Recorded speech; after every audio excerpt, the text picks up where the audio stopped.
c'est quand même un film qui est à peu près inconnu, non seulement du grand public, mais aussi d'une immense partie de la critique, à la fois un film et aussi un genre. L'idée étant, à chaque séance, d'explorer à travers un film, en particulier, un genre du cinéma italien des années 60-70. Donc là, le genre dans lequel on va rentrer ce soir, c'est le polar italien, le film policier italien. Alors, il y a un nom très précis qu'on donne à cette série de films. On les appelle les poliziotesco, c'est comme ça que ça s'appelle en Italie. Ce sont des films qui ont été extraordinairement populaires dans les années 70, que les gens allaient voir en masse. On est encore toujours une fois dans ce grand cinéma italien qui attirait des millions de gens dans les salles, avec 300 films produits par an. On est à une époque où l'industrie italienne fonctionne véritablement. Donc le polar italien, c'est c'est un genre qui est très très peu sorti, bizarrement, des frontières nationales. Il y a quelques, évidemment, cinéastes qui les connaissent. Tarantino, par exemple, ne cesse de dire que les polars italiens, les poliziotesco, et notamment les films d'Umberto Lenzi, qui est le réalisateur du film que vous allez voir ce soir, fait partie de ses idoles. Quand il fait Inglourious Basterds, c'est un faux remake d'un film de Enzo Castellari, qui est aussi un cinéaste des années 70, qui a beaucoup œuvré dans le polar. Donc c'est un genre qui a eu beaucoup de succès en Italie, mais qui est quasiment inconnu hors des frontières de l'Italie, qui s'est très peu ou très mal exporté, si vous voulez. Et pourtant, il y a très souvent dans ces films-là, je vous en parlerai après, parce que ce sont des montages financiers particuliers, ce sont des films qui coûtaient pas cher, ce sont plutôt des séries B, avec des stars locales, mais encore une fois, ce sont des acteurs qui ne sont pas très connus hors de l'Italie. Les deux acteurs principaux du film là, il y en a un qui s'appelle Maurizio Merli, j'imagine que peu d'entre vous ont entendu parler de Maurizio Merli. Maurizio Merli, c'est une superstar du cinéma de genre populaire italien des années 70, et face à lui, il y a un acteur là pour le coup qui est beaucoup plus connu, qui est Thomas Milian, que vous avez vu notamment dans le dernier Face à Face, qui est un acteur, j'en reparlerai rapidement, d'origine cubaine, qui a commencé à travailler dans le cinéma d'auteur italien avec Bolognini, avec Maselli, avec certains cinéastes comme ça, et puis qui a trouvé surtout, on pourrait dire, sa reconnaissance et le public à travers tous les films de genre, western et polar surtout, qu'il a tourné dans les années 70. Donc le polar italien, c'est un genre, alors j'y reviendrai assez longuement après, parce que c'est un continent important. Il y a eu, je sais pas, il y a 150, 200, 250 polars qui ont été réalisés à cette époque-là. Tous ne sont pas bons, je le précise, mais c'est le cas des gens, évidemment. En général, il y a beaucoup de déchets. Là, celui que vous allez voir c'est un film qui est totalement emblématique de ce qu'a été le polar italien. Alors, en deux mots, ce film s'appelle en français Brigade spéciale. Alors, c'est toujours le problème, évidemment, des titres de films italiens. C'est quand vous commencez à les rechercher, vous voulez faire une collection ou autre, il y a eu tellement de titres différents qu'on s'y perd complètement. Le vrai titre du film, c'est Roma a mano armata, c'est-à-dire Rome à main armée. À main armée étant presque une expression qu'on retrouvera dans beaucoup de titres de l'époque, Italia a mano armata, Genova a mano armata, etc. Bon, donc c'est le titre du film que vous allez voir. C'est un film qui est réalisé par un cinéaste qui s'appelle Umberto Lenzi, qui est l'archétype absolu du faiseur italien. Un homme qui se préoccupait plus de tourner 2-3 films par an que de tomber sur le grand projet. C'est quelqu'un qui a énormément tourné, Umberto Lenzi, et qui, comme tous les cinéastes italiens de cette époque-là, de genre, a épousé les différentes modes. Alors il a tourné des westerns, d'abord des films d'aventure, à la fin des années 50, début 60, Sandokan, des films de pirates, des films de KPDP, et puis quand le film post-James Bond a été à la mode, il s'est mis à tourner quelques films d'espionnage, et puis ensuite ça a été des westerns, et ça a été des giallo, on y reviendra quand on fera la séance autour de Profondo Rosso d'Argento. Et puis il a pris le train du poliziotesco dans les années 70 jusqu'à devenir sans doute un des 3-4 cinéastes les plus emblématiques de ce courant-là. Alors, en deux mots, il y a deux choses que je veux vous dire avant que vous le découvriez, parce que en fait, je voudrais pas vous dévoiler trop de choses, parce que je pense que c'est intéressant de découvrir ce film en disant mais qu'est-ce qu'on va pouvoir raconter sur un film pareil.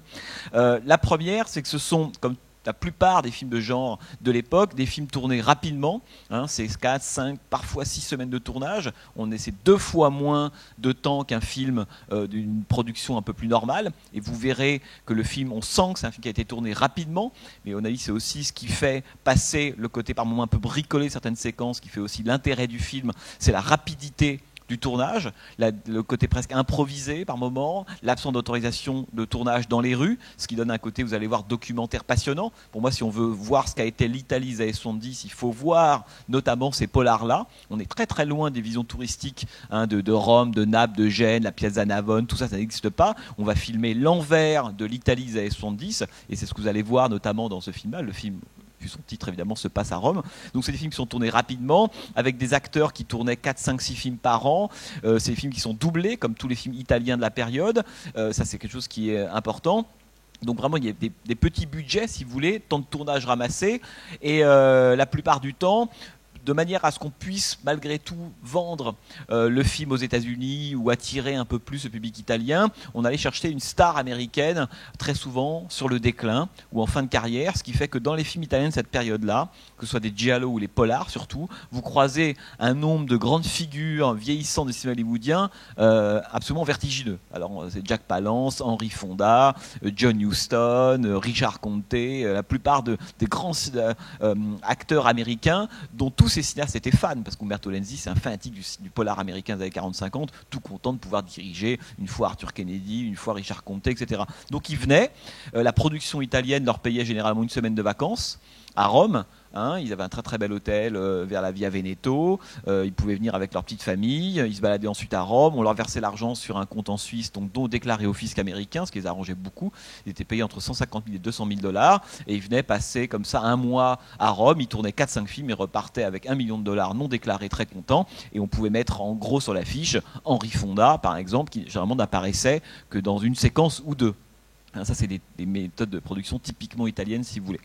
L'autre chose, évidemment, qu'il faut savoir, et ça j'en reparlerai assez longuement, c'est que, et on y reviendra d'ailleurs quand on parlera du film d'Elio Petri et d'autres films évidemment, c'est que pour moi ce qui est fascinant dans le cinéma italien des années 60-70, un peu comme dans le cinéma américain de l'époque, c'est la façon dont il a su capter et se faire l'écho, mais en temps réel, de la situation historique et politique de l'Italie de l'époque. Voilà. Ce qui veut dire que quand on regarde ces films-là, à la fois c'est un film de genre, c'est un polar, avec les codes du polar, vous allez voir, et en même temps c'est aussi un film qui est totalement hanté par un nombre d'événements et de faits divers qui vont rythmer l'Italie de l'époque. Alors c'est là que les choses se compliquent un peu, parce qu'encore une fois on connaît pas très bien l'histoire de l'Italie, encore moins aujourd'hui, mais la plupart de ces polars, la plupart des grandes séquences de ces polars font référence à des faits d'actualité très directs de cette période qu'on a appelée évidemment le moment des années de plomb. Je rappelle que ce qu'on appelle les années de plomb, d'abord c'est une expression qui n'est qu'en 81, dans un film de Margaret von Trotta, les Italiens ne parlent pas des années de plomb, et c'est une période grosso modo qu'on situe sur une décennie entière, qui serait 12 décembre 69, l'attentat de la Piazza Fontana à Milan, date clé, grand moment de l'histoire de l'Italie évidemment. Donc c'est là que s'ouvrent, si vous voulez, les années de plomb. Et les années de plomb s'achèvent, si vous voulez, entre 78 et 80. 78 parce que c'est l'assassinat d'Aldo Moro, président de la démocratie chrétienne évidemment. Et 1980 parce que c'est l'attentat de la gare de Bologne. Voilà. La connaissance de l'histoire de l'Italie, elle est absolument indispensable pour la compréhension de ce cinéma-là. C'est un film qui ne cesse, c'est un cinéma qui ne cesse de parler de l'histoire de l'Italie. J'y reviendrai, et je terminerai en disant qu'une des forces du polar italien, c'est que ça a été sans doute une des meilleures une des meilleures expressions de ce qu'a été cette décennie d'angoisse, de violence, d'attentats politiques, de rapt, de désir d'autodéfense, de combat entre d'un côté ce qu'on appelait le réseau Gladio, l'extrême droite, les coups d'État, et de l'autre l'extrême gauche et les brigades rouges. Tout ça, c'est dans le polar italien, de manière au moins aussi prégnante et aussi forte que dans les films de Petri, de Risi ou de Bellocchio ou d'autres. C'est pour ça que c'est intéressant, parce que quand le public populaire italien allait voir les Poliziotesco, ces films-là, il avait le sentiment de plonger dans l'Italie dans laquelle lui vivait à ce moment-là. Donc il y a toujours ces deux prismes qu'il faut garder à l'esprit. D'un côté le genre, le film, le polar, et de l'autre tout ce que ça raconte de l'Italie de l'époque, évidemment, et j'y reviendrai. Donc voilà, vous allez voir, donc ce film, il y a aussi une dernière petite chose que je voulais dire, et j'y pensais en arrivant, c'est que on a toujours le réflexe quand on parle d'un film souvent de ramener la paternité du film au cinéaste, évidemment, et puis parfois un peu au scénariste, etc. Dans le cas du cinéma italien, mais pas uniquement, mais par contre dans le cas du cinéma italien, les films sont des films d'expression personnelle d'un cinéaste, en l'occurrence Umberto Lenzi, et en même temps sont des films très collectifs. C'est important d'avoir ça en tête. Hein. Le scénariste de ce film-là, qui est un scénariste très connu italien qui s'appelle Dardano Sacchetti. Dardano Sacchetti, c'est quelqu'un qui a écrit 4, 5, 6 scénarios à peu près par an, qui a écrit ce scénario-là en 1 journée et demie. Hein, je vous raconterai après comment ça s'est fait. En 1 journée et demie, il a écrit le scénario de Roma Mano Armata. Donc il écrivait beaucoup. Tous ces gens, dernière chose très importante que vous allez voir dans le film, étaient tous des gens qui étaient plutôt sympathisants, voire plus des milieux de gauche, inscrits au Parti communiste. Hein. D'abord, c'est assez drôle de voir que Roma Mano Armata a été fait par des gens qui étaient plutôt des sympathisants de gauche. Donc sont vraiment des films qui sont des œuvres collectives, si vous voulez. Il y a donc Sacchetti au scénario, Milian, Merli et d'autres acteurs que vous allez voir, Ivan Rassimov, hein, plein de second couteaux très très connus, Lenzi à réalisation. Et puis, la dernière chose, c'est on ne peut pas parler du cinéma italien de l'époque sans avoir la bande-son en tête, parce que ce sont les plus belles bandes-son des années 70, ce sont les Italiens qui les ont composées. Et là, vous allez voir, c'est une des bandes-son très très célèbres des polars italiens de l'époque. Elle est signée par un compositeur qui est moins connu évidemment que Morricone, même si Morricone a travaillé aussi pour les polars, mais qui est un peu de la même trempe que des gens comme Luis Bacalov ou Stelvio Cipriani. Il s'appelle Franco Michalizzi, et Franco Michalizzi, voilà, c'est lui qui a composé le générique et la musique de Roma Mano Armata, et c'est un des hymnes, si vous voulez, funk, un peu à la Lucifride, mais en même temps très très italien, des polars de l'époque. Voilà, bonne projection, donc on se retrouve après pour discuter de ce film. Et peut-être la première question que vous allez me poser, c'est est-ce que c'est vraiment un film fasciste? Donc peut-être qu'on commencera tout de suite avec la question du fascisme supposé des films que vous allez voir, comme ça on en sera débarrassé et on pourra parler des choses sérieuses. A tout à l'heure, bonne projection.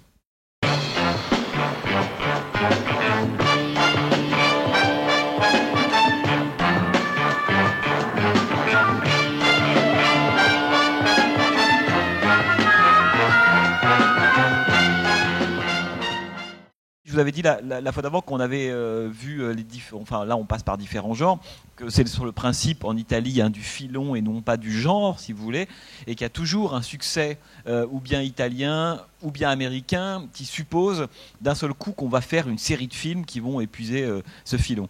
Alors, ce qui est intéressant dans le cas du polar italien, c'est que autant lorsqu'on regarde le western, on voit très très bien d'où sont sortis tous les westerns italiens, en l'occurrence du film Pour une poignée de dollars de Léon en 64, le giallo de l'oiseau au plumage de cristal en 69. Le polar italien, c'est un tout petit peu plus compliqué que ça. C'est-à-dire qu'en fait, pour être tout à fait honnête, il y a 3 sources différentes dans le polar italien. Il y en a 4. Il y a 3 sources cinématographiques. Il y a une source littéraire, voilà, et une autre qui serait la source politique.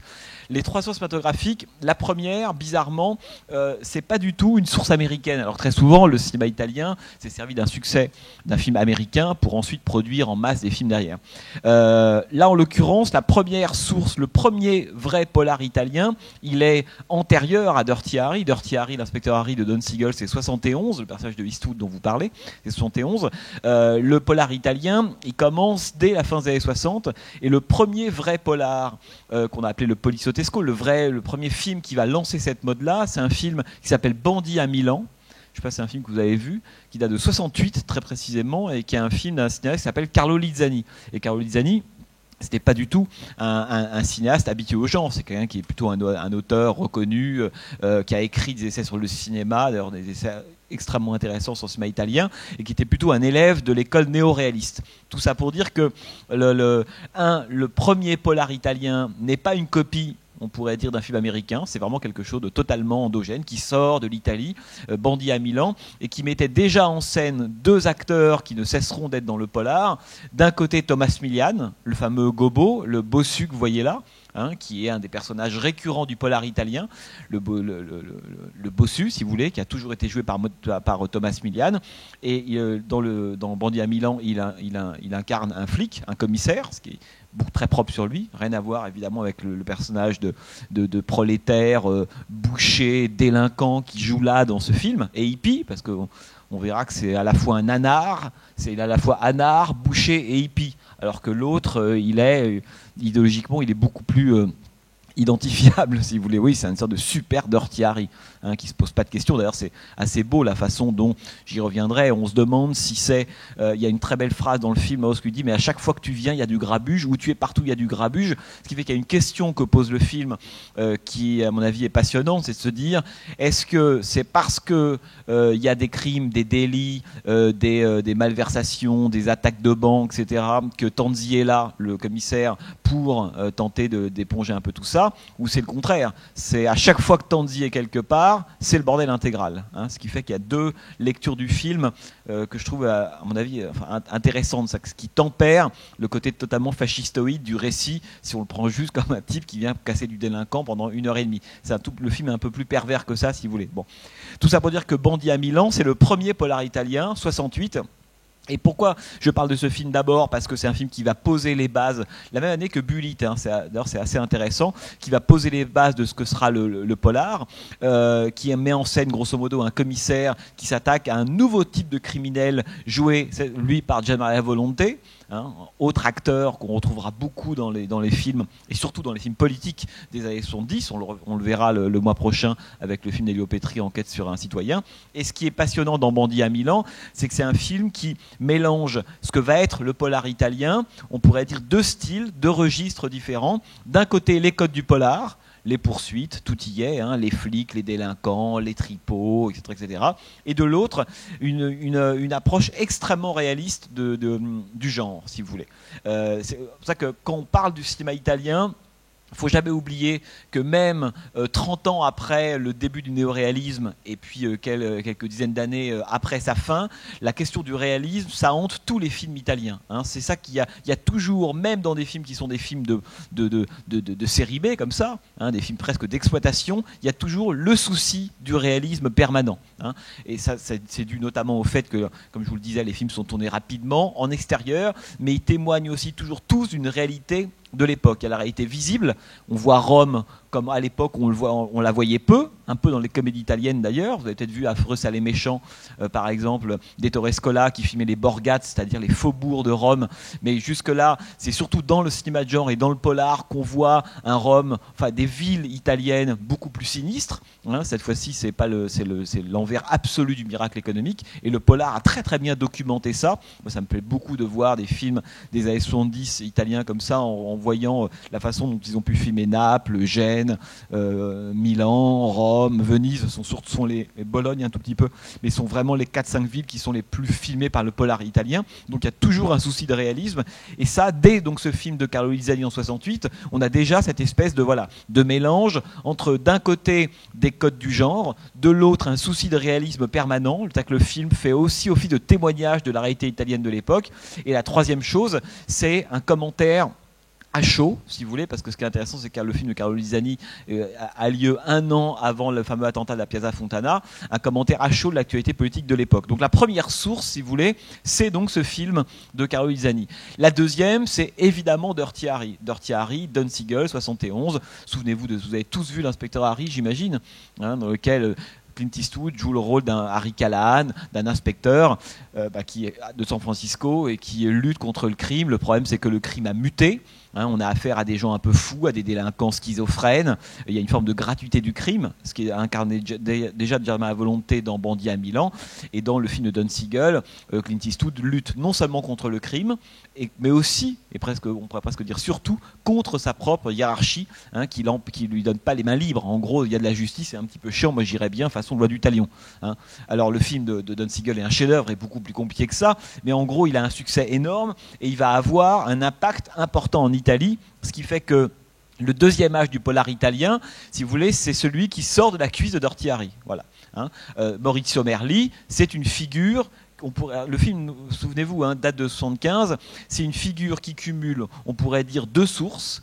D'un côté, le personnage inventé par Eastwood et Siegel dans Dirty Harry, mais aussi un autre personnage, et ça c'est la troisième source, c'est un justicier dans la ville de Michael Winner, ce film avec Charles Bronson, Death Wish, qui raconte comment un citoyen ordinaire, architecte plutôt progressiste, va un jour, suite au viol et à l'attaque de sa femme et de sa fille, se transformer en justicier véritablement dans les rues de New York et passer son temps à sortir la nuit, là à Central Park, là ailleurs, pour aller casser du délinquant. Bon, Death Wish, c'est un film qui a eu un succès énorme, pas uniquement évidemment aux États-Unis, mais un peu partout. Ce qui fait que en 75, lorsque Umberto Lenzi réalise ce film-là, il fait de Merli un mélange entre les deux. Il fait de Tanzi, Maurizio Merli, c'est l'acteur qui joue le personnage de Tanzi, un mélange entre Dirty Harry et le côté autodéfense, si vous voulez, quasiment, on est toujours à la frontière de ça, du film de Michael Winner. Donc voilà les trois sources cinématographiques qui vont faire qu'on peut distinguer, on pourrait dire, trois âges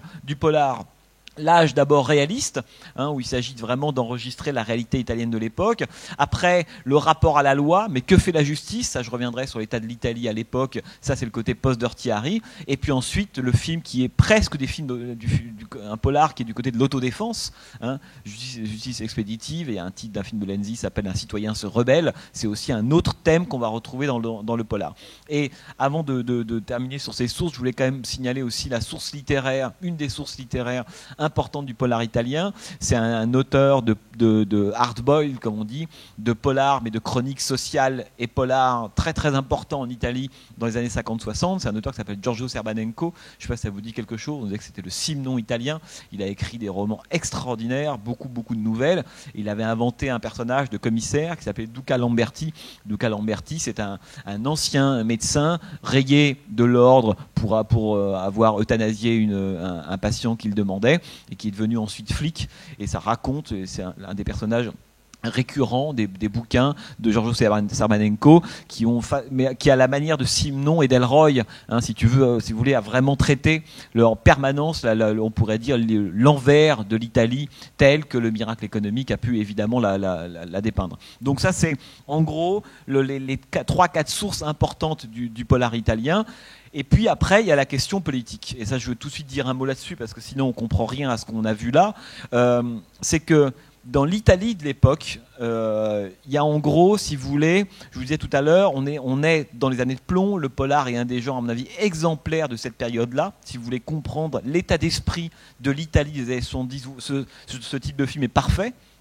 Évidemment qu'il y a une dimension caricaturale, on pourra y revenir bien entendu, mais c'est un formidable thermomètre de la façon dont l'italien moyen à l'époque vit sa vie à l'intérieur des villes. Qu'est-ce qui se passe? On est en donc 69, le fameux attentat, la Piazza Fontana, et on saura quelques années plus tard qu'en fait cet attentat n'a pas été commis par des activistes d'extrême gauche, mais sans doute orchestré plutôt par l'extrême droite italienne. En l'occurrence, quelque chose qui est très important en Italie à l'époque, c'est le réseau Gladio, sur lequel on reviendra le mois prochain, parce qu'Enquête sur un suicide au-dessus de tout soupçon d'Elio Petri ne parle que de ça.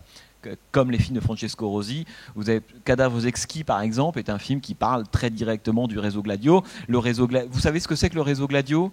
Ou pas trop, c'est la glaive en italien. Le réseau Gladio, c'est tout simplement un réseau d'extrême droite qui, au lendemain de la Première Guerre mondiale, a été installé à la frontière de l'Italie par l'OTAN et par les Américains pour lutter contre l'éventuelle invasion communiste, la communisation, si vous voulez, de l'Europe et en l'occurrence de l'Italie, parce qu'on sait combien en Italie le Parti communiste est un parti important. Deuxième partie du pays, c'est pas rien les communistes en Italie, c'est ce que je veux dire. Bon. Donc c'est quelque chose d'important, et les Américains à l'époque ont peur que le Parti communiste s'empare littéralement de l'Italie, et donc ils vont faire du réseau Gladio une sorte de sentinelle, de cellule de veille dont le but principal va être évidemment de l'écoute, essentiellement de la surveillance, ficher certains individus considérés comme politiquement un peu trop actifs, et qui par moment va produire deux types d'opérations. D'un côté du sabotage d'activités communistes ou censées anarchistes, et de l'autre des attentats. Et ce qui est évidemment le fameux réseau Gladio, c'est lui, on n'en a jamais eu la preuve, mais aujourd'hui tout le monde le sait, c'est lui qui à l'époque va commanditer et organiser l'attentat de la Piazza Fontana. C'est très important, parce qu'on est en décembre 69, il y a 15 ou 16 morts, 80 blessés, c'est un choc thermique dans l'Italie de l'époque, et il y a un avant et un après dans l'histoire moderne, si vous voulez, de l'Italie. Suite à cet attentat-là, qu'est-ce qui va se passer? C'est que le but du réseau Gladio en commettant cet attentat, et en faisant croire que c'est un attentat qui a été organisées par des militants d'extrême gauche. N'oublions pas qu'en 69, les brigades rouges n'existent pas encore, elles sont créées en 70 uniquement. Et lorsque le réseau donc, met en œuvre cet attentat, il espère une chose qui va très très bien fonctionner, c'est de mettre en place ce qu'on appellera, pardon pour tous ces effets de jargon, mais c'est important pour savoir de quoi on parle, ce qu'on appellera la stratégie de la tension, qui est quelque chose qui est en gros l'humeur de l'Italie dans les années 70. La stratégie d'attention, c'est quoi? C'est que le réseau Gladio, les gens d'extrême droite, et alors souvent d'ailleurs n'espèrent qu'une seule chose, c'est faire des coups d'État, espèrent tout simplement qu'en créant à la fois via des attentats, des cambriolages, peut-être des rapts, des meurtres, etc., créer une sorte de sentiment d'insécurité, voire de chaos dans l'esprit collectif italien, qui fait que suite à ce sentiment d'insécurité et de chaos, il y aurait un désir de retour à l'ordre. Et c'est là que Gladio pourra placer ses différents membres. Il y a un formidable film de Monicelli qui s'appelle Nous voulons les colonels, qui raconte un coup d'État manqué par des gens tous soutenus par le réseau Gladio. C'est que c'est une comédie, ils sont tous des charlots, des incapables, des guignols. Ils partent faire un coup d'État, puis finalement ça se termine comme dans le pigeon de Monicelli. En gros, ils vont manger un plat de pâtes parce qu'ils n'ont pas l'épaisseur pour ça. Mais nous voulons les colonels. C'est une expression à l'époque qui résonne beaucoup, qui dit en gros on veut les colonels pour mettre un peu d'ordre dans cette Italie totalement chaotique et bordélique, si vous voulez. Donc la stratégie de l'attention, c'est le but des attentats que vont commettre tous les réseaux, si vous voulez, liés à l'extrême droite. Créer un sentiment d'insécurité, d'incertitude pour qu'à un moment, le peuple se tourne en gros vers l'ordre, la sécurité, l'armée pour rétablir tout ça. Bon. Ça, grosso modo, c'est ce qu'incarne le personnage de Maurizio Merli. C'est un personnage qui est droitier, qui est complètement de ce côté-là. Lui, il est là pour éponger, en gros, une Italie qui est filmée comme une zone de guerre. Vous avez bien vu qu'on a presque le sentiment que c'est que Rome, le Rome tel que le film Umberto Lenzi, c'est le Bagdad des années 90. C'est-à-dire que dès qu'on sort de la rue, on jette un coup d'œil, une femme se fait arracher son sac, un autre se fait égorger, on se fait violer sur les terrains vagues. Enfin, c'est-à-dire que, évidemment, il faut garder aussi à l'esprit que c'est à la fois chacun des événements que le film montre sous une forme d'ailleurs presque d'empilement, presque indigeste. Il y a une telle accumulation qu'au bout d'une heure et demie, on a presque oublié les délits qu'on a pu voir au début. Vous avez bien vu que ça tire dans tous les sens. Il y a même des pistes narratives qui sont abandonnées, des personnages qui vont, qui viennent. Voilà, ça viole, ça tue, ça cambriole, ça rapte pendant une heure et demie, ce qui fait que c'est même quasi fantasmatique. C'est pour ça que c'est aussi intéressant, parce que le personnage de Maurizio Merli, on a presque le sentiment, un peu comme dans Death Wish de Michael Winner, que ce Rome-là sort de son mental malade, de son désir d'autojustice. Il est tellement fou que dès qu'il arrive, tout devient zone de guerre. Ça, je trouve c'est quelque chose qui moi, m'intéresse bien dans le film. Bon. Donc ça, il y a la stratégie de la tension. Donc voilà, on a vu, grosso modo, les manipulations de l'extrême droite. Mais en face de ça, dans l'Italie des années 70, il y a évidemment les brigades rouges, et puis tous les groupuscules autour, Prima Linea, toutes ces choses-là. Bon.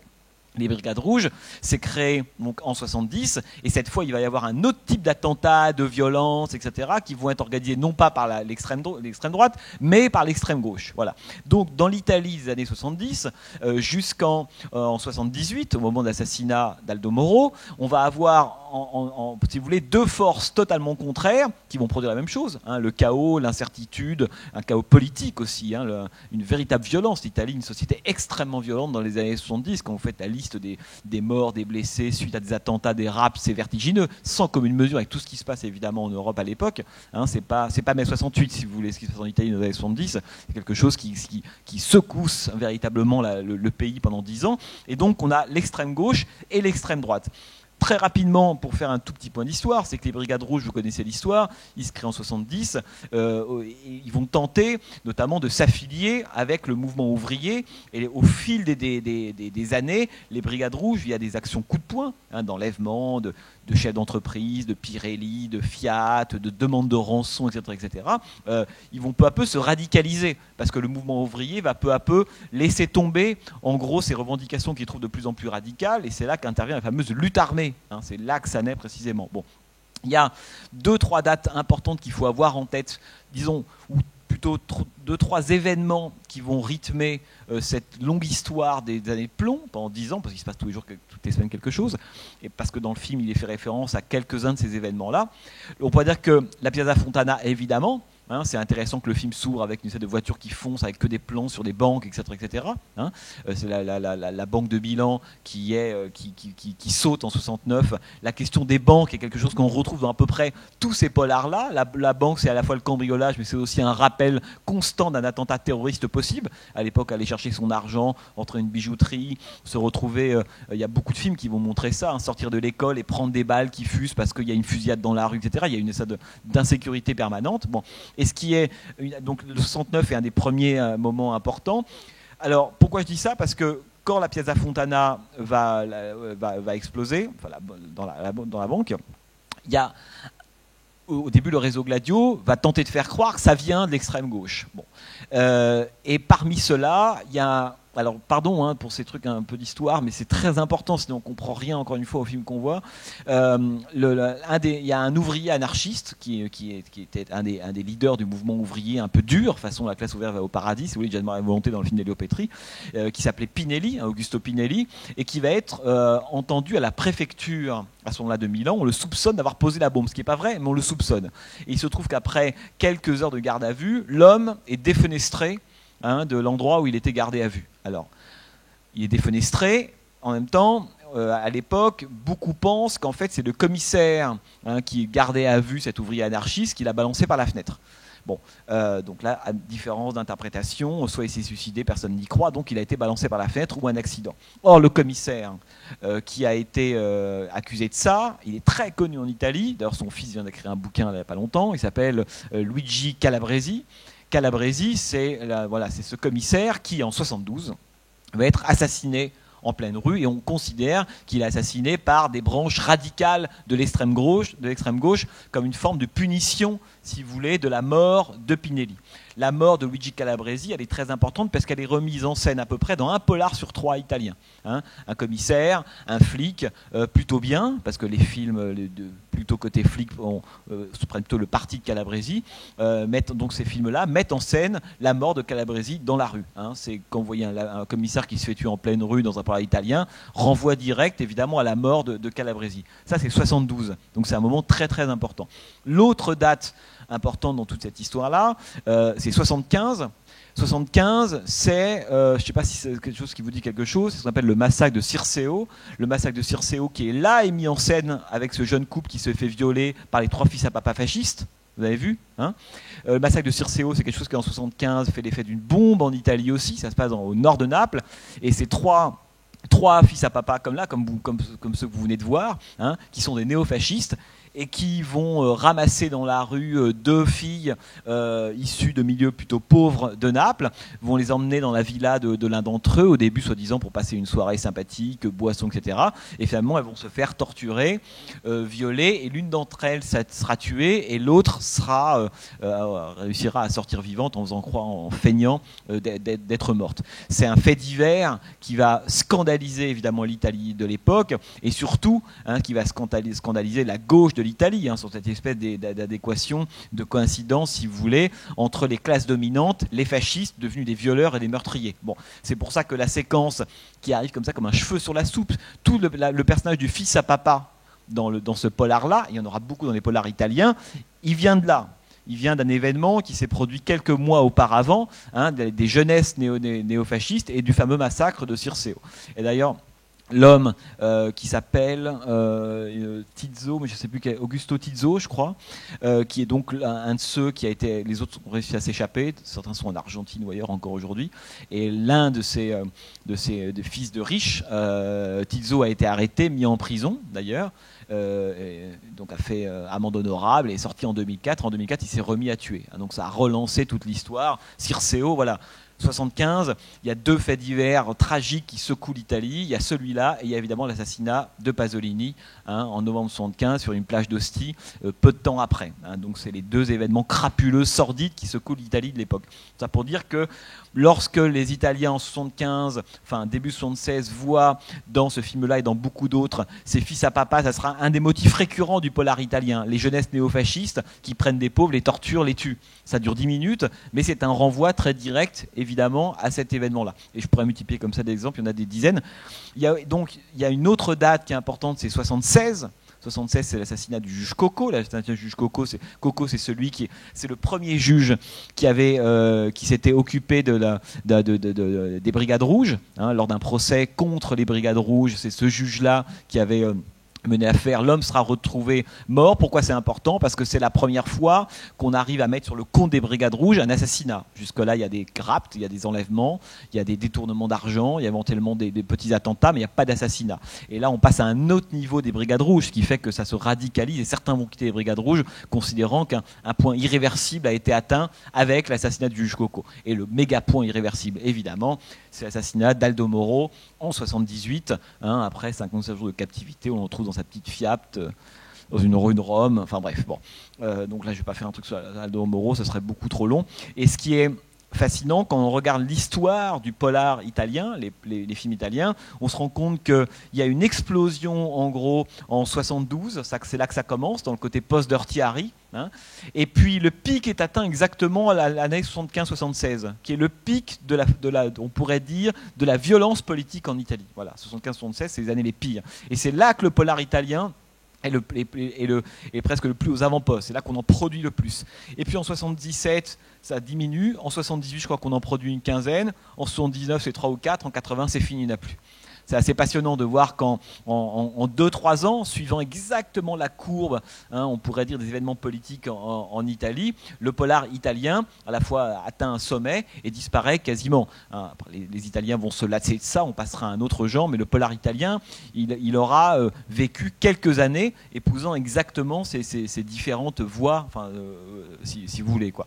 Ce qui fait que lorsque on regarde les polars de l'époque, alors évidemment, idéalement, on ne peut pas faire ça là, mais idéalement, ça serait de pouvoir regarder une dizaine de polars de l'époque, si vous voulez. Parce qu'il y a des polars de droite, il y a des polars de gauche, il y a des polars qui renvoient tout le monde dos à dos, il y a des polars beaucoup plus politiques. Là, on ira plus vers Elio Petri, vers Francesco Rosi, mais on est grosso modo dans des films qui systématiquement en fait, se servent de l'actualité et font de l'Italie, à mon avis, dressent de l'Italie un portrait qui est totalement... Alors évidemment, là, c'est caricatural, on est presque du côté du grotesque. Le personnage du bossu, par exemple, est un vieux personnage, évidemment, du folklore italien, mais c'est une référence, par exemple, à un film qui s'appelle d'ailleurs Le Bossu de Rome, un film qui date de 1960, du fameux Encore de Carlo Lizzani, avec Gérard Blain. Vous avez peut-être déjà vu ce film. Gérard Blain jouait le rôle d'un bossu, une sorte à la fois de délinquant anarchiste, parce que ce qui est fascinant dans tous ces films-là, c'est que dans les films plutôt de droite, l'idée c'est de toujours confondre la figure du délinquant et de l'anarchiste. Autrement dit, c'est pas du tout un anarchiste, c'est un délinquant. Hein. Et du côté évidemment des films de gauche, ce qui sera le cas du film du mois prochain, là on a plutôt un film de droite, là on a un film d'anard de droite, si vous voulez. Le mois prochain on aura un film de gauche, pur et dur, hein, et c'est assez intéressant de voir comment chacun en fait reprend les différentes figures, hein, et les modèles en fonction de ses propres idéologies. Mais comme je vous disais, ce qui est drôle avec ce film-là, c'est que Dario Sacchetti, donc le scénariste, le réalisateur, sont tous des films qui sont des hommes, des artistes, des cinéastes, scénaristes, qui sont plutôt, hein, des gens affiliés évidemment au parti communiste. Hein. Donc, quand on voit un film comme ça, il y a deux façons de le voir. Où on le voit, je dirais, au premier degré. En se disant, bon là on a un film pour un fasciste, il ne faut pas sortir l'étiquette fasciste à chaque moment, sinon le jour où ça sera vraiment, on ne saura plus quoi dire. Mais je veux dire, on a vraiment le sentiment de voir un film, oui, d'autodéfense, de droite pure et dure. Ça c'est le premier degré. Et c'est vrai, Merli, dans la vie, c'était un conservateur, l'acteur qui joue ça. Et il ne supportait pas l'autre acteur, Thomas Milian, d'ailleurs ils ne se supportaient pas tous les deux, hein, d'ailleurs dans les séquences où ils se confrontent tous les deux, on sent qu'ils ne s'aiment pas du tout, véritablement, parce que Merli considère que Thomas Milian était une espèce de délinquant de gauche, et Thomas Milian considérait que Maurizio Merli était une espèce de bourgeois de droite, adepte de l'autodéfense. Donc ils collaient totalement à leur rôle. Hein. C'est assez passionnant quand on voit le film, d'ailleurs, c'est qu'ils ne se forcent pas beaucoup pour jouer, etc.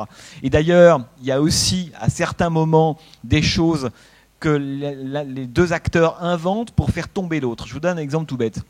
La séquence de la balle. Vous avez vu quand Maurizio Merli arrive dans l'appartement d'Il Gobo, du bossu, hein, et lui fait bouffer cette balle. Bon. Sur le papier, c'est une séquence qui est filmé du point de vue de Merli, qui va humilier, faire quelque chose de pas... Enfin, j'ai jamais fait, mais je me dis que c'est pas super agréable, à l'autre qui est un délinquant. Bon. Autrement dit, le scénario est filmé du point de vue de Merli. Autrement dit, l'homme de l'ordre qui va donner une leçon, une des premières leçons, aux délinquants. Et ce qui est fascinant, parce que Thomas Milian est un acteur très fin, très pervers aussi, très malin, bien meilleur que Maurizio Merli, évidemment, ça se voit quand on voit le film. Merli, il a un peu 2-3 expressions, quoi. Hein. La gueule serrée, le regard, bon bref. C'est que Milian, dans son jeu, c'est lui qui a l'idée au moment de la scène de détourner. Il dit la même chose que ce qui est écrit sur le scénario, et en même temps, il prend la balle avec une forme d'ironie, ça lui fait peur de la bouffer, et quand l'autre part, il rote. Ce qui fait que dans cette séquence-là, vous vous rendez compte que tout s'est inversé. Au début, Merli est l'homme qui va faire manger au délinquant la balle, hein, lui faire subir une violence. Hein, là, on peut dire qu'il gagne totalement. Et puis, dans la façon dont joue Thomas Milian, finalement, il finit par ridiculiser cette espèce d'acte ridicule, le pouvoir du petit chef qui peut se permettre de le faire, donc il le fait. Et quand Merli part à la fin, il a l'air complètement idiot. Je ne sais pas si vous vous souvenez de cette séquence-là. Et Milian, très souvent dans le film, va, par le jeu, hein, par des petits détails, renverser ce que lui est considéré comme un scénario totalement du côté du pouvoir et de Merli. Hein. Et en permanence, il fait ça. D'ailleurs, on voit bien que le film, ce qui est assez drôle, c'est que il est complètement lié, c'est un peu ce que je vous disais tout à l'heure, au mental de Maurizio Merli. C'est que, encore une fois, si on le voit au premier degré, on se dit, c'est pas possible. À aucun moment à Rome, ça a été comme ça pendant une semaine. Ou alors tout le monde fait ses bagages. Bon. Et en même temps, ça caricature, ça pousse évidemment, ça rend extrême, mais ça, si vous voulez, ça renvoie, ça rend compte d'une espèce d'humeur d'insécurité qui à l'époque traverse l'Italie. C'est pour ça que ce sont de bons thermomètres, ce type de film-là. Et aussi, hein, on a eu une première aussi toute bête, c'est que ça filme une Italie que jusque-là, on ne voyait pas du tout, hein, si vous voulez. Et on pourrait passer les films qui se passent à Rome, qui se passent à Milan. Encore une fois, il y a quelques villes qui ont été le théâtre des polars italiens. Et ça, c'est à mon avis relativement passionnant. Après, il y a une chose que je voulais... Enfin, il y a beaucoup de choses à dire, mais... ce qui m'intéresse aussi, c'est, j'aurais pu vous passer 5, 6 ou 7 ou 8 débuts de films, 8 débuts de polar italiens, ils commencent tous comme celui que vous avez vu là. Ça veut dire caméra embarquée à l'intérieur d'une voiture, généralement celle du flic ou celle des délinquants. Hein. La caméra va extrêmement, la voiture va extrêmement vite, on se balade dans des rues, et puis une musique entraînante de Michelizzi ou Cipriani, etc. Ce que j'aime dans ce type de film-là, et on est dans la structure de ce qu'est la série B, c'est qu'il n'y a pas du tout, vous vous rendez compte qu'il n'y a pas du tout de psychologie dans ce film-là. Si vous voyez ce que je veux dire. Ça veut dire qu'on est soit du côté de l'action pure, à chaque fois que Merli fait quelque chose, c'est donner une baffe, mettre la tête dans un flipper de quelqu'un. Vous voyez, quand il arrive dans le tripot, c'est phénoménal. Il n'y a même pas de bonjour ni rien. Que dès que ça arrive devant lui, ça tape. Hein, bon. Donc on est soit du côté de l'action, mais de l'action quasi pathologique, hein, soit du côté on pourrait dire, de l'assertion politique. Vous voyez bien que quand il y a des dialogues, on a envie de les noter, tellement on a le sentiment effectivement que là, c'est l'idéologie du film qui parle. Mais l'entre-deux, ce qui fait généralement que la plupart qu'on parle en général des films le plus, c'est cet entre-deux, il n'existe pas dans Roma Manoir Mata et dans la plupart de ces polars-là. La psychologie n'existe pas. C'est qu'on est du côté de l'action ou on est du côté, on pourrait dire, du slogan politique. Hein. L'autre lui dit mais tu te prends pour un kamikaze de la violence d'État. C'est une phrase qu'on peut mettre au fronton du film. Est-ce que Maurizio Merli est un kamikaze de la violence d'État? L'autre lui dit, voilà, à chaque fois que tu vas quelque part, il y a du grabuge. On se dit, mais non, est-ce qu'il va quelque part parce qu'il y a du grabuge, ou c'est dès qu'il va quelque part, à cause de sa folie, on pourrait dire, de justice expéditive, le monde se transforme en zone de guerre. Et tout le film est comme ça. C'est vraiment, ça c'est le problème de la série B. Vous avez vu que le film dure à peine 1h30. Vous avez vu le nombre de choses qui se passent dans ce film, enfin de nombre d'événements. Enfin, on pourrait dire que si on a dans un film de série A, le film durerait 3 heures, hein, tellement il se passe de choses, tellement il y a de ramifications, etc. Et en même temps, par moment, on sent qu'il y a des séquences qui sont là uniquement pour illustrer, on pourrait dire, une thèse politique, ou alors une thèse de l'état de l'Italie de l'époque. Les fameux fils à papa dont je vous parlais, ils sont là pour ça. Hein. En même temps, on voit bien que c'est artificiel parce que le film est complètement du côté de Merli. même si Thomas Milian par moments le tempère, et même si Sacchetti, lorsqu'il a écrit le scénario, dit bon, face à tout ça, je vais mettre les fils à papa pour montrer que la violence, elle est à la fois et de gauche et de droite. Mais on sent bien, on est complètement dans le film, si vous voulez, du côté de Maurizio Merli, quoi. Bon, je voudrais vous laisser un peu évidemment la parole. Et moi j'aime ce souci, oui. Un jour et demi pour le tourner, le film. Non, il n'a pas tourné en un jour et demi. Il écrit vous savez, on est vraiment au moment de cet âge d'or du cinéma italien. Et d'ailleurs, c'est quelque chose qui est assez particulier. Ce que je veux dire par là, c'est qu'au moment et on y reviendra quand on parlera de la comédie italienne, parce que c'est un peu le même type de structure, si vous voulez, d'organisation. C'est qu'à l'époque, c'est tout bête, mais ça compte dans le milieu du cinéma, il y avait du travail pour tout le monde. Ça veut dire que les scénaristes, les acteurs, les cinéastes, ils avaient de quoi largement tourner. Ils pouvaient refuser un projet de film et puis en prendre un autre. C'est un copain qui allait tourner le film que nous on voulait pas faire. Un scénariste commençait à travailler sur un film et était pris par un autre film et passé sur l'autre. Les idées s'échangeaient beaucoup entre les scénaristes et les cinéastes. Ce qui fait qu'aujourd'hui, quand dans un film italien de cette époque-là, un scénario est signé par une personne ou deux, on sait qu'ils ont été 15 à s'échanger des idées dessus.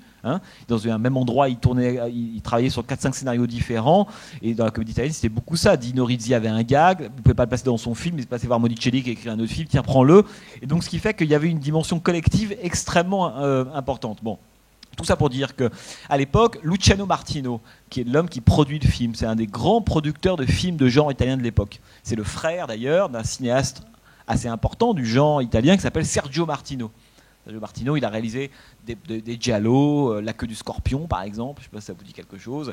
Il a réalisé un polar qui s'appelle Milano Trema, Milan tremble, en français c'est La rue de la violence. Bon, Luciano Martino avait signé ce film-là 6-7 mois avant son tournage. Il se trouve que beaucoup d'autres films se sont faits entre-temps, et au dernier moment, il se rend compte que son frère n'a pas le temps de le tourner, il doit honorer son contrat, il n'a même pas ni scénariste, ni réalisateur. Umberto Lenzi, qui est un homme qui tournait énormément. C'est drôle de se dire que c'est un homme qui tournait 3-4 films par an, Umberto Lenzi. L'homme qui a fait ça, il en fait 3-4 par an, c'est beaucoup quand même. Donc il y a une forme d'abattage et qui, moi, m'est sympathique. Quand on voit ce film-là, j'aime cette rapidité, cette vitesse, y compris dans la forme un peu amateur ou d'improvisation. Il y a une rapidité, ça saisit immédiatement quelque chose de juste, ça n'a pas le temps de trop réfléchir. C'est pour ça que ce sont des films qui vieillissent, à mon avis, plutôt bien. Bon. Et il appelle Umberto Lenzi, qui dit oui, je vais tourner le film. Le problème, c'est qu'Umberto Lenzi lui dit de quoi il s'agit. Tu lui dis, il n'y a pas de scénario, on sait juste que le film s'appelle Rome a un secret et que ça doit parler en gros du monde de l'espionnage, des services secrets. Voilà. Et à ce moment-là, Luciano Martino, le producteur, appelle Sacchetti, qui est un des types qui produit du scénario, mais qui, à la chaîne, c'est quasiment de l'abattage, et lui dit, on est vendredi, lundi je dois rendre un scénario, on doit commencer à tourner, et tu as une journée et demie pour le faire. Et Sacchetti dit, est-ce que je peux changer le titre? Oui. Est-ce que je peux changer les services secrets? Oui, tu fais tout ce que tu veux, l'important c'est qu'on doit commencer à tourner lundi, et ça jusqu'à Maurizio Merli et Thomas Milian. Voilà, eux ils ont signé, ils vont jouer. Bon.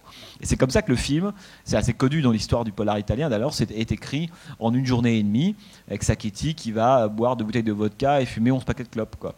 Et il va terminer son scénario une journée après, et le lundi, le film peut commencer. Et c'est aussi important parce que quand on voit ce genre de polar-là, et on pourrait en voir d'autres, certains sont meilleurs, d'autres sont moins bons, on le sent, me semble-t-il, d'ailleurs, quand on les voit, on sent la rapidité. Vous voyez, c'est pas des projets qui ont infusé comme ça pendant 1 an ou 2. Non, pas du tout. Ce sont des projets qui ont été pensés très rapidement, tournés très rapidement, montés très rapidement. Ce qui fait qu'à mon avis, ils captent très très bien à la fois un état du cinéma italien de l'époque.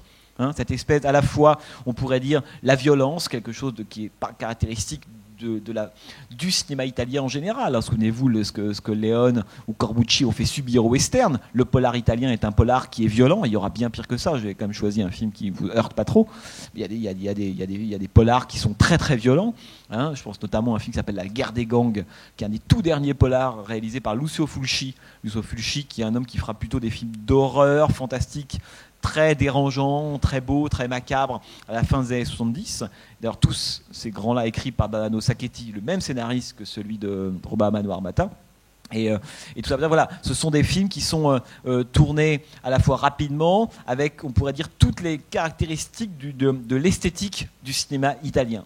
La violence, on pourrait dire, le baroque. Hein. Il y a aussi, c'est aussi intéressant de voir combien c'est un film totalement machiste.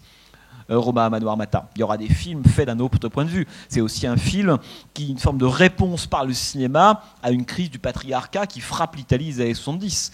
Hein, la comédie italienne s'en donnera à cœur joie, hein, aussi, avec toutes ces comédies, des films à sketch autour de la question du sexe, de l'homme, de la femme. Je pense au Sex Fou d'Ino Rizzi et tous ces hommes impuissants pour différentes raisons. Mais en gros, on a 10 sketchs, 10 hommes impuissants. Ça, c'est quelque chose qui est typique de l'état d'esprit d'Italie de l'époque. Évidemment, Maurizio Merli, c'est une sorte de surhomme. Hein, il vient réparer une forme de virilité, hein, si vous voulez, qui manque dans l'Italie de l'époque. C'est-à-dire qu'il est moustachu, il est tout gonflé, personne n'y croit, Maurizio Merli. Enfin, lui, il y croyait. Mais c'est intéressant parce que on voit que c'est vraiment un cinéma qu'il faut prendre pour ce qu'il est. Et c'est y compris, je dirais à la fois avec ses propres limites. C'est qu'évidemment, eux-mêmes le reconnaissaient, c'est qu'une semaine ou deux de tournage de plus, certaines séquences auraient été plus soignées, évidemment. Et en même temps, il y a une forme de vitesse, je trouve, qui renvoie, qui donne une certaine authenticité, si vous voulez. Hein. C'est que quand on voit ces films-là, on sent qu'il y a beaucoup de choses qui se passent, qui n'ont pas été prévues, qu'il y a des gens qui regardent dans le plan, par exemple, la scène en train d'avoir lieu. Il y a beaucoup d'anecdotes qui circulent sur le polar italien, sur le fait que des badauds à l'époque voyaient les tournages qui se déroulaient et pensaient qu'une bombe était vraiment posée, qu'un kidnapping avait vraiment lieu. Ils ne savaient même plus si on tournait un film ou pas, parce que les équipes étaient plutôt réduites. Et je trouve que sont des films qui, pour le coup, captent tellement bien ce que c'est que le réel, hein, si vous voulez, de l'époque. Et ça, c'est toujours l'héritage néo-réaliste avec lequel le cinéma italien devra composer. Toujours, toujours, toujours. Y compris dans les films de Francesco Rosi ou les films beaucoup plus baroques et plus mentaux d'Elio Petri. On est toujours, évidemment, là-dedans, quoi, si vous voulez.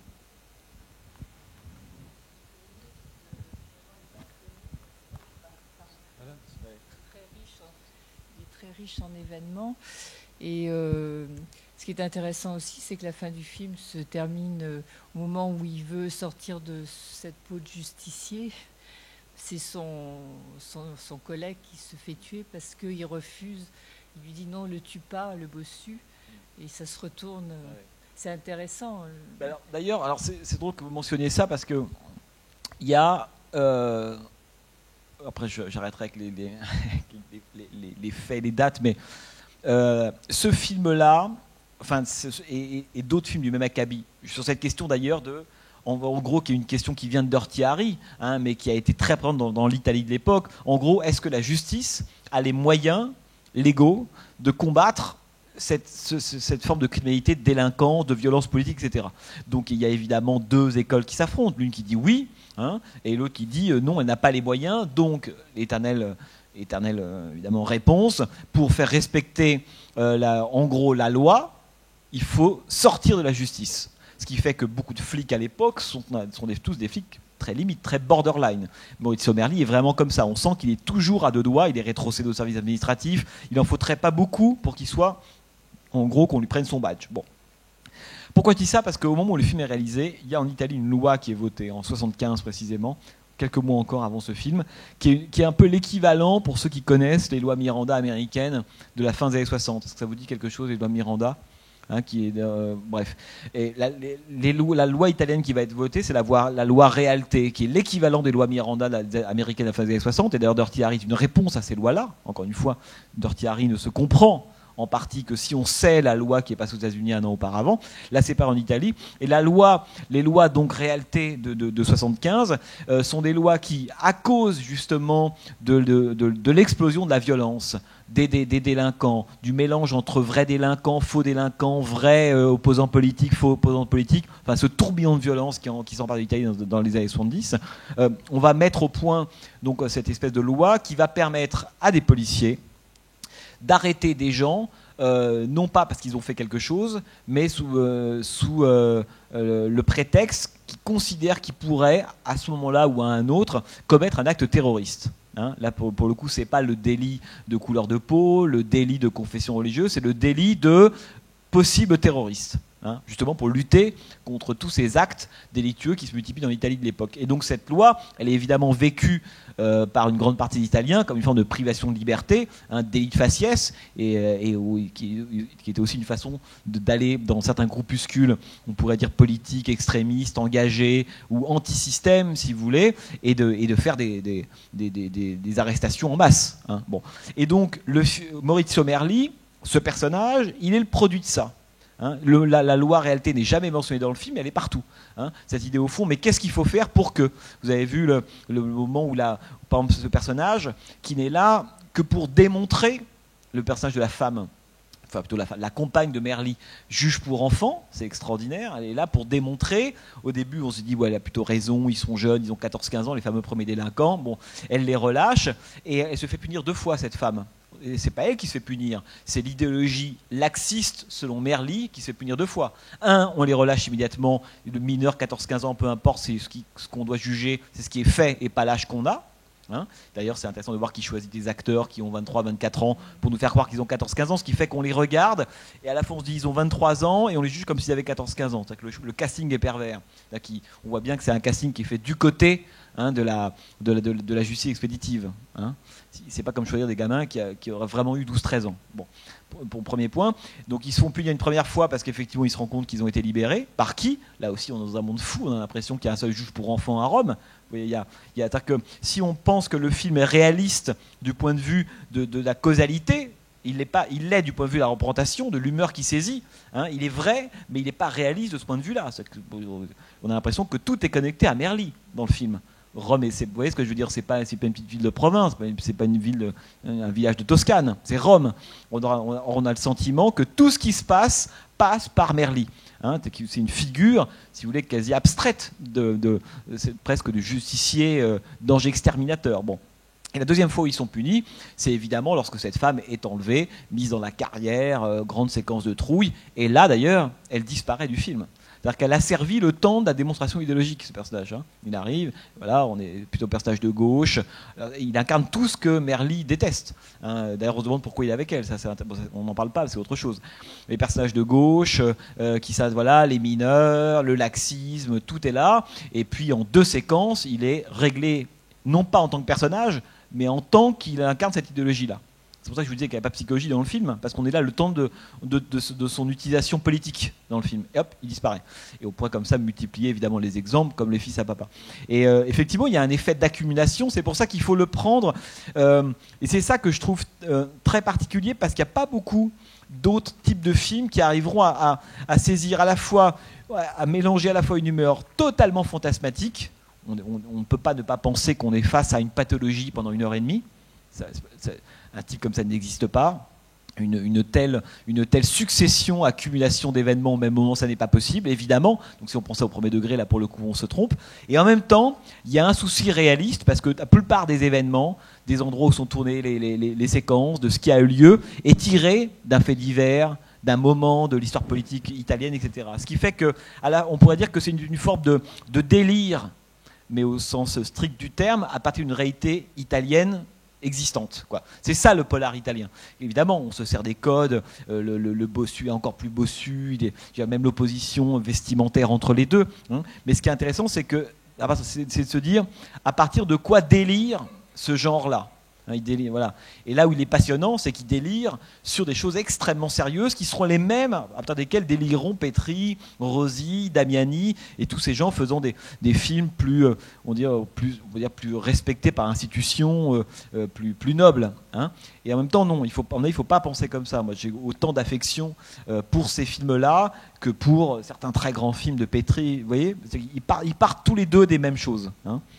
D'ailleurs, les scénaristes et les acteurs passeront, ça je vous l'avais déjà dit plusieurs fois, d'un genre à un autre, d'un type de film à un autre, évidemment sans aucun problème. Déjà, à volonté, il était dans le polar, et puis il sera chez Petri juste après. Hein.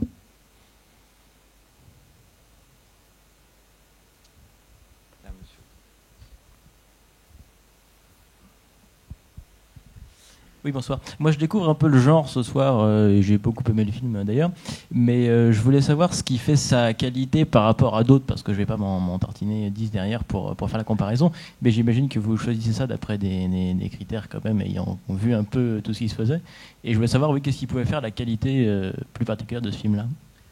Oh bah écoutez, c'est dur de dire, enfin, je pense qu'il y a une bonne trentaine, peut-être un peu plus de polars italiens, donc c'est le poliziotesco, qui sont des films absolument passionnants, qui méritent d'être intégrés dans l'histoire du cinéma italien au même titre que les comédies ou les giallo. Encore une fois, il faut avoir en tête qu'on essaie de faire une cartographie de l'histoire du cinéma italien de l'époque, et en rompant les barrières un peu vieillottes et pas très productives de culture haute, culture basse, films sujet noble. Vous voyez, on est passé de Violence et Passion de Visconti à ça. Mais c'est la même famille tout ça. Il ne faut pas se dire voilà, là il y avait les gens propres et puis là on est passé en cuisine. Vous voyez ce que je veux dire? Dans les fours, pas du tout. Bon, première chose.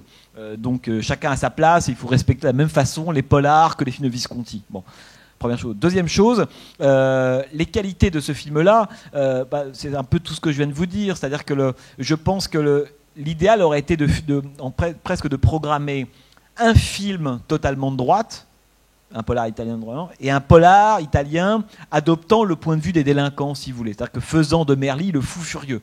Là, on voit bien que, en analysant le comportement de Merli, il y a évidemment un problème. Mais en même temps, lorsque le public italien, le public moyen, le soir, le samedi soir, allant voir ça, il applaudit aux exploits de Merli. Cela dit, il semblerait que lors de la première du film, les gens, le public, alors que jusque-là Merli était vraiment le Eastwood transalpin, on applaudissait à chaque fois qu'il foutait une baffe à un délinquant, paraît-il que lors de la première du film, les gens ont applaudi plutôt Thomas Milian. Ce qui veut dire que le côté transgressif à l'intérieur du film lui-même est passé auprès du public. Donc non, moi je pense qu'il y en a d'autres que je pourrais vous citer, Italia Mano Armata, alors ça c'est Brigade Spéciale, Le Bracelet de Sang, il y en a en gros une quinzaine, La Polizia Ringrazia, qui est un film très très beau, d'ailleurs cette fois-ci qui aura presque de l'avance sur Magnum Force, il y en a une vingtaine qui sont des films, 20-30 qui sont absolument passionnants, et qui sont comme ça à chaque fois. Mais Lenzi, lui, là, celui que vous avez vu là, c'est vraiment un des spécialistes du genre, c'est lui qui en a fait le plus des polars. Après, je ne vous citerai pas tous les films qui sont des ressucés, à mon avis, qui ont beaucoup moins d'intérêt que celui-là. Mais ce que j'aime dans ce film-là, c'est que j'aurais pu vous passer un chef-d'œuvre. D'abord, il faut les trouver, c'est compliqué, très très compliqué de trouver des copies de ces films-là. Mais je trouvais que c'était bien de passer un film de bonne facture, vous voyez ce que je veux dire, un polar qui soit pas le meilleur des polars italiens, mais qui soit un bon polar italien, y compris avec ses défauts, parce qu'il y a des défauts dans ce film-là, et c'est aussi ce qui me rend le film sympathique, vous voyez. Et il y a un moment, c'est un peu bâclé, ça va un peu vite, il y a quelques zooms en trop, il y a toute une espèce de grammaire empruntée au film de genre, parce qu'on n'a pas le temps, parce que Lenzi a tourné très très vite, parce que par moments il y a l'impression qu'il manque des plans, bon, peu importe, mais j'aime aussi ça. Le cinéma c'est aussi ça, c'est tourner rapidement, et par moments on n'a pas le temps de faire tout ce qu'on veut, c'est pas grave, il y a une énergie qui je trouve passe dans ce film-là en 1h30, et même du point de vue du scénario. Il y a une drôle de façon de lier les différents événements, des passages qui ne sont pas assez exploités, d'autres pas du tout. Il y a une façon, ça c'est très très italien aussi, de tout de suite qualifier les personnages par le look, l'expression qu'ils ont quand ils rentrent. En fait, ils n'ont pas de seconde chance dans ce film-là. Celui qui arrive avec un look de fou furieux, etc., il sera un fou furieux. Celui qui a un look de petit fils à papa facho, ça sera un petit fils à papa facho. Le délinquant, il a un look de délinquant. Le mec bien, il est propre sur lui. Et c'est ça que j'aime aussi, c'est que c'est un film qui prend tout le côté très masque italien et qui les prend tels quels, sont vraiment des figures. Il y a des films meilleurs que ça, qui joueront avec plus d'ambiguïté, mais non, bien sûr. Mais j'aimais bien, parce que ça c'est un très bon film moyen de ce qu'est le polar italien. Voilà, il y a mieux, il y a beaucoup moins bien, mais là il y a toutes les qualités et les défauts à mon avis du genre, quoi. Et oui, deuxième question, c'est que évidemment, pendant le cycle, vous avez déjà parlé au niveau du western et maintenant du polar, de ceux qui surnagent un peu dans la masse.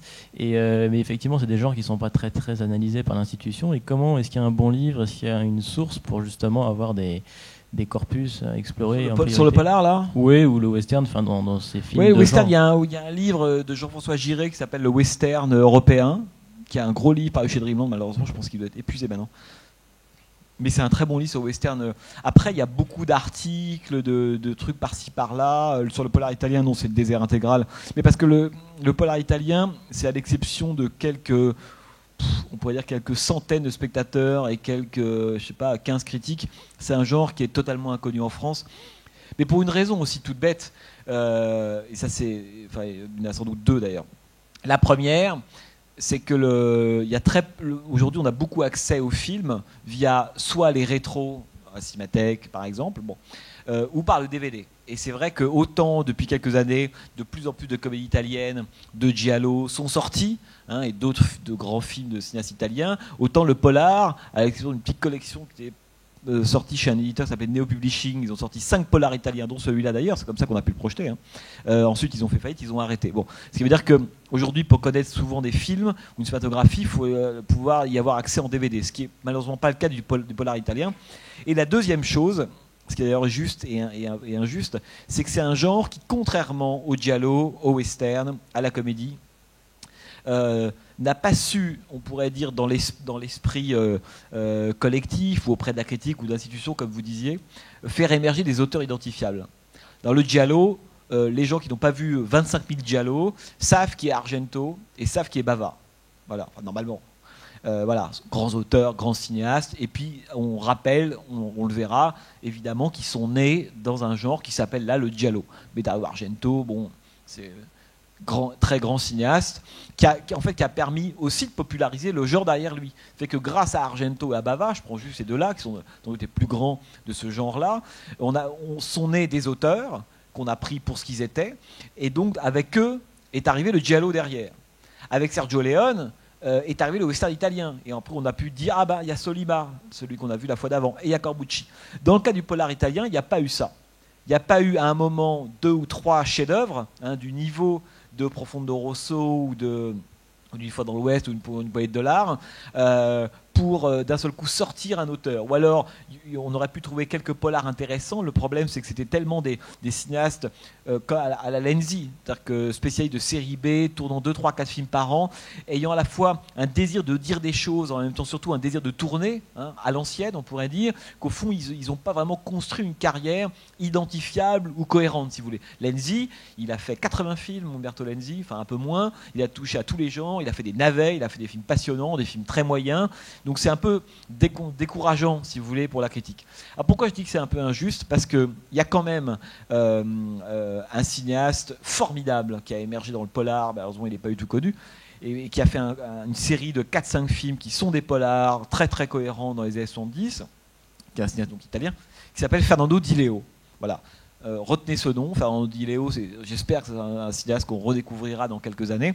Et c'est un homme qui a lui aussi fait du polar italien, avec des acteurs de l'époque, Gaston Moschini, Henri Silva, enfin, on pourrait en citer différents, d'autres. Mais ce qui est intéressant, c'est que contrairement à ses collègues du polar italien, lui, la question de l'histoire politique italienne, du réalisme, etc., l'intéressait pas du tout. D'Artiari, il s'en foutait. Etc. Lui, sa référence, alors c'est assez drôle de se dire d'ailleurs que c'est une référence qui n'a pas tant infusé que ça l'Italie, alors qu'elle aurait dû être centrale, c'est évidemment Melville. Et Di Leo, si vous voulez, c'est le Melville italien qui a travaillé à l'intérieur du polar. Et d'ailleurs, Di Leo, avec un projet de film avec Jean-Pierre Melville, en 72, ils devaient tourner un film tous les deux, avec notamment Ino Ventura. Le problème, c'est que Melville est mort trop tôt et Di Leo n'a pas pu tourner, co-réaliser ce film avec Jean-Pierre Melville.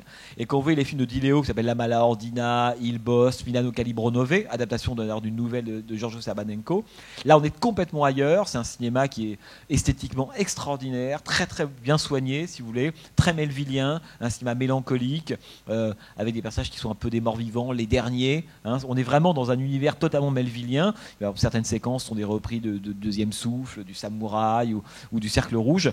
Et là, voilà, on a un grand auteur que personne ne connaît aujourd'hui, à part quelques aficionados et quelques gens qui connaissent bien le cinéma italien, mais très très peu, vraiment très très peu. Et voilà, un auteur, je suis convaincu que le jour où Fernando Di Leo va être reconnu, on va faire une petite rétro, puis on sortira un coffret DVD avec 5 films de Di Leo. D'un seul coup, les revues de cinéma vont commencer à découvrir ça en disant tiens, c'est intéressant, on peut en voir 5 et écrire un truc un peu conséquent. Et puis derrière, les autres suivront Télérama avec peut-être 10 ans de retard, mais dans 10 ans, ils se rendront compte que ça existe, quoi. Donc ça pour dire que je pense que tant qu'il n'y a pas un peu un coup de force éditorial, je pense que c'est vraiment ça, hein, d'un éditeur DVD ou d'un distributeur de films qui déciderait un été de faire une mini rétro d'Iléo, hein, malheureusement ça ne se passera pas, quoi, hein. Mais voilà, c'est sans doute l'auteur. Parce que Di Leo, il a tourné un peu de giallo. Il a fait un film très impressionnant en 1979 qui s'appelle Avere Ventiani, nous avions 20 ans, qui est un film sur la fin de la contre-culture, terrifiant, hein, formidable, et que personne ne connaît évidemment, mais c'est un film formidable, un peu comme le Night Riders de George Romero, réalisé 1 an et demi après. Ce sont des grands films sur la fin de la contre-culture. Voilà. Donc il y aurait, à mon avis, si vous voulez retenir un nom au-delà de Lenzi, de Martino ou d'autres, c'est Fernando Di Leo. Là, on a affaire à un autre type c'est peut-être l'auteur, hein, qui manque au polar italien et qu'il faudra redécouvrir pour que le polar arrive comme le giallo ou le western, quoi, si vous voulez. Et toute dernière question, oui, on a déjà vu, enfin vous nous avez expliqué que pas mal de cinéastes de cette époque-là passaient d'un filon à l'autre et d'un genre à l'autre. Et est-ce que certains ont produit des chefs dans deux genres différents, ou est-ce que finalement ceux qui ont réussi à faire des grands films l'ont fait parce qu'un genre les a révélés et correspondait à leur personnalité, ou est-ce que finalement dans l'artisanat successif ils ont pu faire des chefs-d'œuvre à deux moments? Eh ben, écoutez, oui, il n'y a pas de règle, hein. Si on prend par exemple le cas de Sergio Solima, qui est l'homme qui avait réalisé Faccia a Faccia, vous avez vu la fois d'avant, donc Sergio Solima, on pense immédiatement, et on a raison, au western, hein. Bon. Cela dit, Solima, il a réalisé, j'en ai pas parlé, parce disons que j'ai parlé de Solima surtout dans le western, mais il a réalisé deux polars géniaux, là c'est honnêtement d'un niveau supérieur à celui que vous venez de voir. En 73, un film qui s'appelle Revolver, avec Oliver Reed et Fabio Testi, extraordinaire sur la question du kidnapping et des rapts, hein. Et 2 ans plus tard, un film qui s'appelle Violent City, hein, un film génial avec Charles Bronson, avec 20 premières minutes totalement muette.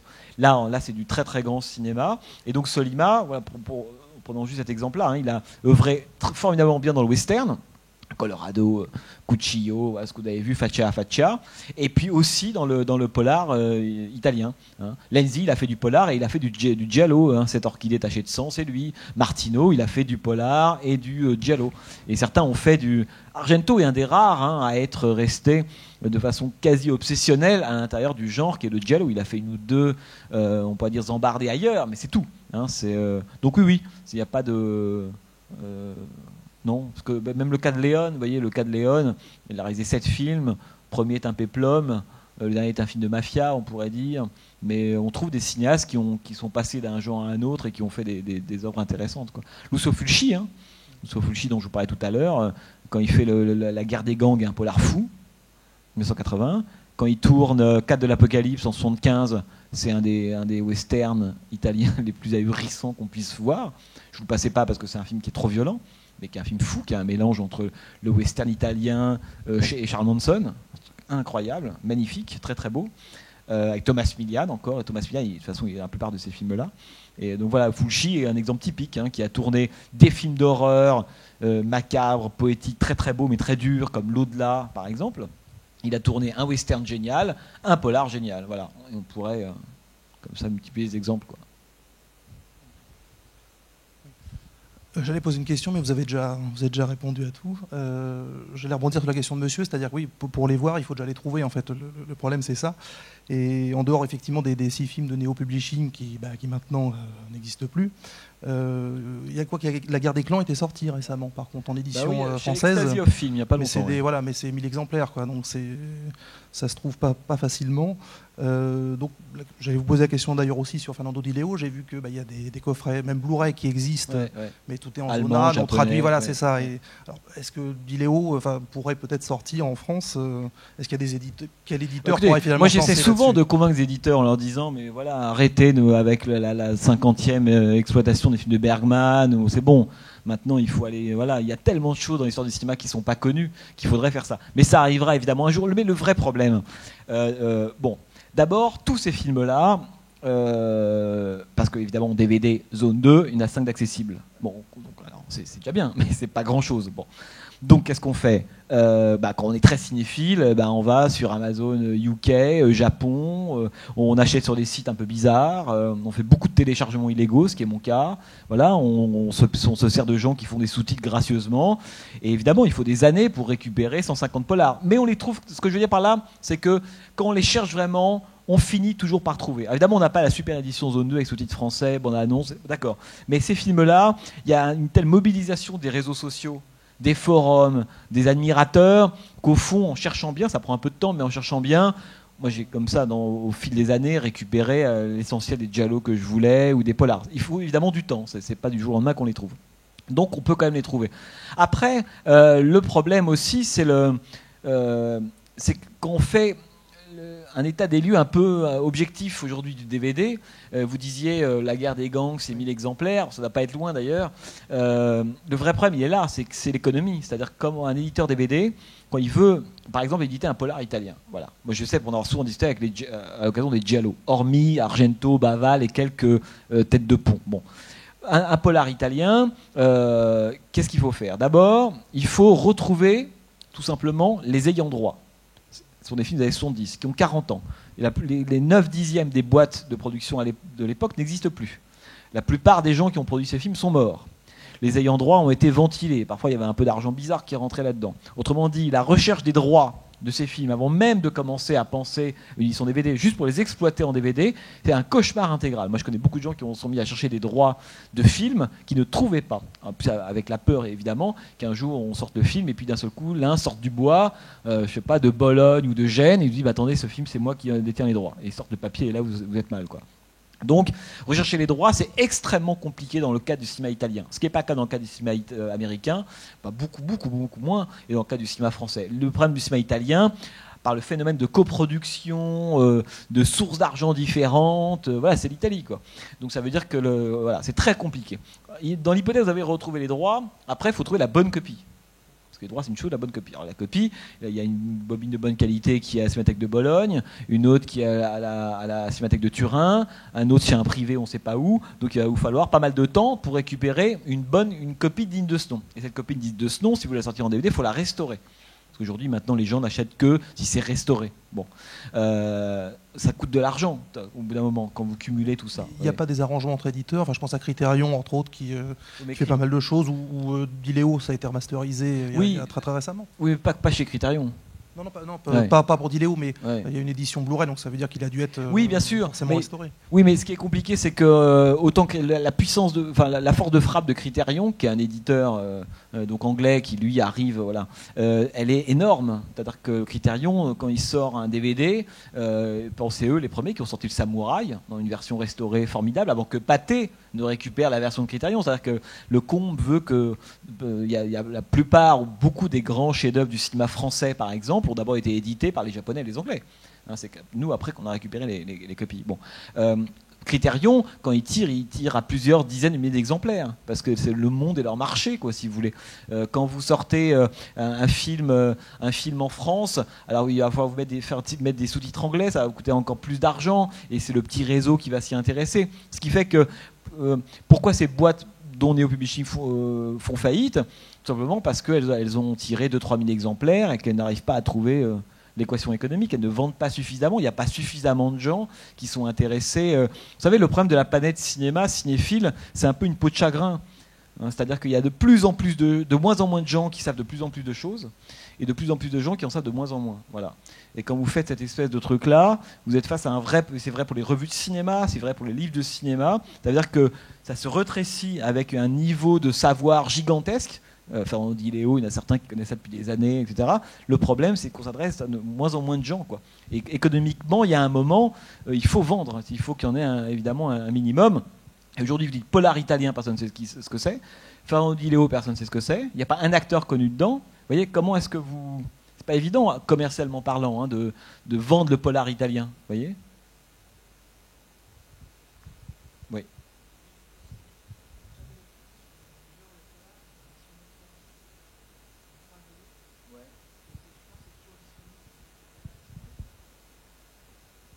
Et après, il y a tous les fanzines, les prosines.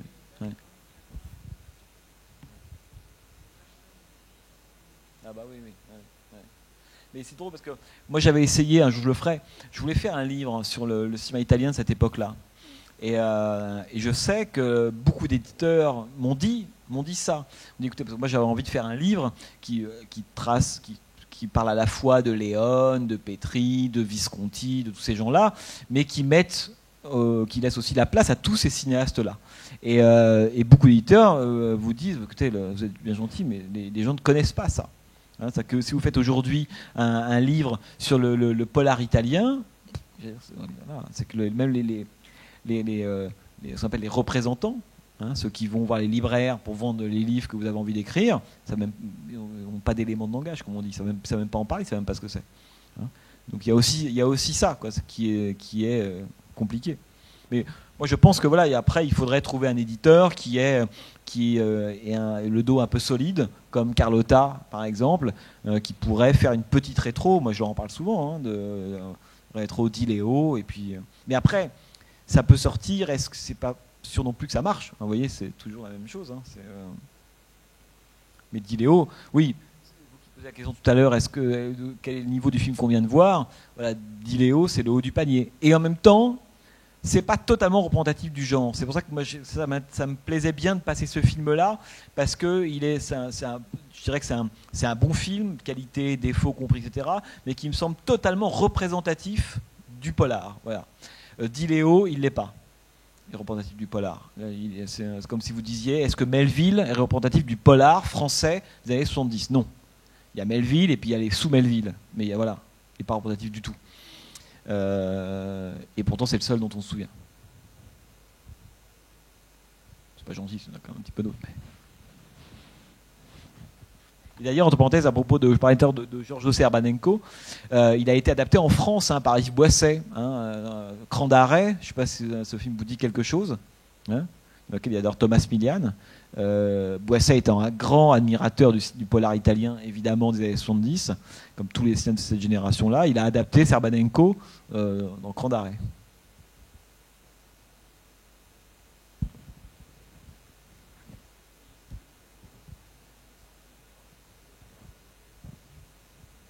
Bah, lui, c'est le film, ce qu'on appelle le film dossier, hein, si vous voulez. Mais en même temps, je pense qu'il ne faut pas qu'on raisonne comme ça. Voyez, oui, c'est le film dossier, mais vous voyez bien que et on en parlera avec Profondo Rosso et avec Elio Petri la semaine prochaine, c'est qu'il y a beaucoup de points de contact entre tous ces films-là.